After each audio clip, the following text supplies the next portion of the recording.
MP में विधानसभा चुनाव के लिए मतदान के बाद मतगणना की तैयारियां जारी है। ऐसे में बीजेपी और कांग्रेस दोनों ही दल अपनी जीत का दावा ठोकते हुए नजर आ रहे हैं। सियासत के गढ़ इंदौर में कांग्रेस जीत के प्रति आश्वस्त नजर आ रही है, जहां इसी को लेकर एमपी न्यूज के संवाददाता राकेश राठौर से खास बातचीत करते हुए मीडिया विभाग के प्रदेश उपाध्यक्ष संतोष सिंह गौतम ने कांग्रेस की जीत का दावा ठोका। देखिए, मध्य प्रदेश में चुनावी दौर थम चुका है। दोनों ही पार्टी अपनी जीत को लेकर आश्वस्त नजर आ रही है। हमारे साथ में है कांग्रेस मीडिया विभाग के उपाध्यक्ष संतोष सिंह गौतम। आइए जानते हैं उनसे और जानकारी लेते हैं कि कैसा रहा प्रदेश का ये चुनाव, क्या तैयारी थी और आने वाले समय में क्या होगा। भाई साहब बताइए, आपके पास में मालवा निमाड़ की जिम्मेदारी थी, किस प्रकार का पूरा आपने सिनारियो देखा और कितनी सीटें मालवा निमाड़ से आएगी? चूँकि पिछली बार अगर देखा जाए तो तकरीबन 36 सीट आपके पास थी। इस बार आप मालवा निमाड़ में कितनी सीटों का दावा करते हैं? निश्चित रूप से मालवा निमाड़ में कांग्रेस ने बेहतरीन प्रदर्शन इस बार भी किया है। पिछली बार हमने 36 सीटें यहां प्राप्त की थी, जिसके कारण हमारी सरकार बनी थी। और निश्चित ही इस बार भी ये माना जा रहा था कि अगर मालवा निमाड़ में कांग्रेस का प्रदर्शन अच्छा रहा तो चंबल और विंध्य में तो कांग्रेस क्लीन स्वीप कर रही, लेकिन अगर हमने मालवा बचा भी लिया तो हमारी सरकार बनना निश्चित है। लेकिन मैं पूरे दावे के साथ, पूरे विश्वास के साथ ये कह सकता हूँ कि मालवा और निमाड़ में भी कांग्रेस पिछली बार से भी बेहतरीन प्रदर्शन करने वाली है। अच्छा, दोनों ही पार्टी की नज़र मालवा निमाड़ पर है, दोनों ही पार्टी का शीर्ष नेतृत्व आता है, मालवा निमाड़ को साधता है, तो क्या मालवा निमाड़ सरकार बनाने में अहम भूमिका निभाएगा? निश्चित रूप से मालवा निमाड़ की हमेशा से ही मध्य प्रदेश में सरकार बनाने में अहम भूमिका रही है और इस बार भी रहेगी। और मालवा निमाड़ में जो इस बार कांग्रेस के पक्ष में लहर चल रही है वो अभूतपूर्व है और मैं समझता हूं कि 150 से अधिक सीटों के साथ जो सरकार हमारी बनने वाली है उसमें मालवा निमाड़ अपनी महत्वपूर्ण भूमिका निभाएगा। गौतम साहब, क्या ऐसा जादू है संतोष सिंह गौतम में कि वो जहाँ भी जाते हैं वहाँ के लोग उनके दीवाने हो जाते हैं? आप बुधनी में भी थे, शिवराज सिंह चौहान की कॉन्स्टिट्यूंसी में थे, आपने वहाँ पर भी काम किया। किस प्रकार का काम किया? चूँकि वहाँ पर हनुमान आपका चेहरा है, हनुमान जी विक्रम मस्ताल जो कि किस प्रकार का काम किया, और वहाँ की अगर सिनारियों की बात करें तो क्या है बुधनी? देखिए, मैं तो पार्टी का एक छोटा सा कार्यकर्ता हूं। जो भी मुझे दायित्व दिया जाता है मैं मानता हूं कि उसको मैं जी जान से करने की कोशिश करता हूं और पूरी तरह से एक पार्टी के कार्यकर्ता को जो काम करना चाहिए मैं केवल उसमें ध्यान देता हूं। मैं बहुत ज़्यादा हाई प्रोफाइल और इस तरीके से काम नहीं करता हूं। मैं चाहता हूं कि मेरी पार्टी को मेरे काम से मजबूती मिले और निश्चित ही हमने जो प्रत्याशी बुधनी में उतारा था विक्रम मस्ताल के रूप में, उसकी लोकप्रियता वहाँ के युवाओं में सिर चढ़कर बोल रही थी। और दूसरी तरफ शिवराज सिंह का जो कुशासन था 18 वर्षों में, मैंने वहाँ पर ऐसे ऐसे वीडियो भी बनाए हैं जो कि पूरे जगह मीडिया में वायरल भी हुए कि सड़कें नहीं, वहाँ पे रोजगार के साधन नहीं है, पब्लिक परेशान है। लेकिन शिवराज सिंह के 18 साल के शासनकाल में बुधनी अगर इतना विकास भी नहीं कर सका तो आप समझ सकते हैं कि क्यों मध्य प्रदेश इतना पिछड़ा हुआ था। एक तरफ छिंदवाड़ा मॉडल था हमारे सामने, दूसरी तरफ बुधनी का जो पिछड़ापन था। निश्चित रूप से शिवराज सिंह के प्रति जनता आक्रोशित थी और कोई आश्चर्य नहीं है कि विक्रम मस्ताल वहाँ जीत दर्ज करेंगे। बात की जाए अगर मालवा निमाड़ पे आते हैं हम लोग, वहीं से मालवा निमाड़ क्या आपके हिसाब से अहम भूमिका निभाएगा? मगर एक और गणित होता है SC/ST एक्ट का, SC/ST का या सर्व जातियों का, तो इन जातियों के समीकरण में कितनी कांग्रेस को आश्वासन अपनी जीत दिखती है? राकेश भाई, बहुत अच्छा सवाल पूछा है। मालवा निमाड़ की जहाँ तक बात है, आपने देखा कि नेमावर की जो घटना हुई थी उसमें 6 आदिवासी बहनों को जमीन में 10 फीट नीचे गाड़ दिया गया था, जबकि शिवराज सिंह का दावा था कि अपराधियों को 10 फीट नीचे गाड़ेंगे। आपने देखा कि महू के बड़गोंदा थाने में एक आदिवासी की पुलिस गोलीबारी में हत्या हो गई। तो यहाँ का आदिवासी, यहाँ पर जो दलित अत्याचार हुए, यहाँ पर अन्य जातियों के साथ जो अत्याचार हुए और जिस प्रकार से मालवा निमाड़ पिछड़ गया, आपने देखा तमाम इन्वेस्टर्स मीट हुई लेकिन पीथमपुर में उद्योग जमीन पर नहीं उतरे। तो केवल झूठ बोला गया, जनता को छला गया। बेरोजगारी यहाँ चरम पर थी, आदिवासियों, दलितों और महिलाओं के साथ अत्याचार चरम पर थे। मालवा जो है उबला बैठा है, मालवा का खून खौल रहा था कि कब मतदान का दिन आए 17 नवंबर और हम इस अत्याचारी सरकार को उखाड़ फेंके।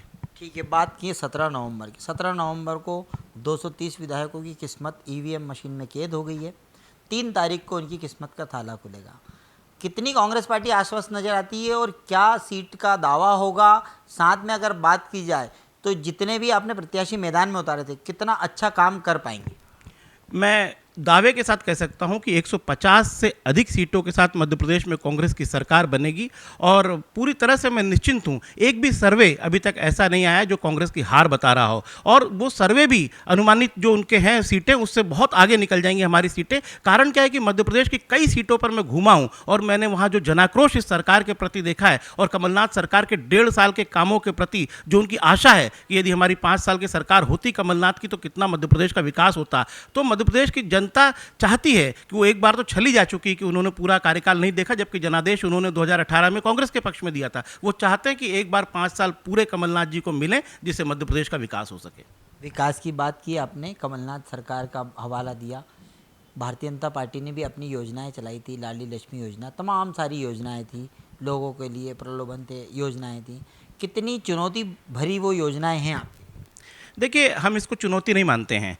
प्रदेश की महिलाएं जानती हैं कि लाडली बहना की याद उनको कब आई। 18 वर्षों तक जब एनसीआरबी की रिपोर्टों में मध्य प्रदेश दुष्कर्मों का गढ़ बना हुआ था, यहाँ पर बलात्कारियों का अभयारण्य बन गया था, मध्य प्रदेश महिला अत्याचारों का गढ़ बन गया था, तब 18 वर्षों में उनको लाडली बहना की याद नहीं आई। और जब उनका कार्यकाल जाने को हुआ, 4 महीने शेष रह गए थे, तो उनको लाडली बहना की याद आई। लाडली बहनाएं इस बात को समझती हैं कि ये जाते जाते जो उनका भला करने की तथाकथित कोशिश की गई है, दरअसल इनकी भावना वो नहीं है। चुनाव के बाद जानते हैं कि अगर ये भारतीय जनता पार्टी कभी गलती से सत्ता में आ गई तो फिर से योजनाओं को बंद कर देगी, क्योंकि जिसने 18 साल तक बहनों का ध्यान नहीं रखा वो क्या ध्यान रखेगा। तो वो छलावे को जानती हैं और वो कमलनाथ जी की नीयत को जानती हैं। आपको पता है, जब कमलनाथ जी की सरकार आई थी तो एनसीआरबी का जो आंकड़ा था महिला अत्याचारों का, उसमें यह पाया गया था कि भारी कमी हुई है कमलनाथ सरकार के कार्यकाल में। तो ये होता है कि जब मुखिया की नीयत ठीक हो तो निश्चित रूप से जो नीचे के कर्मचारी होते हैं अपना काम ठीक से करते हैं। महिला अत्याचारों में भारी कमी आई थी, बहनें इस बात को जानती हैं। ओवरऑल मध्य प्रदेश की बात करें तो चलते चलते अंतिम एक ही सवाल है, ओवरऑल मध्य प्रदेश की बात करें,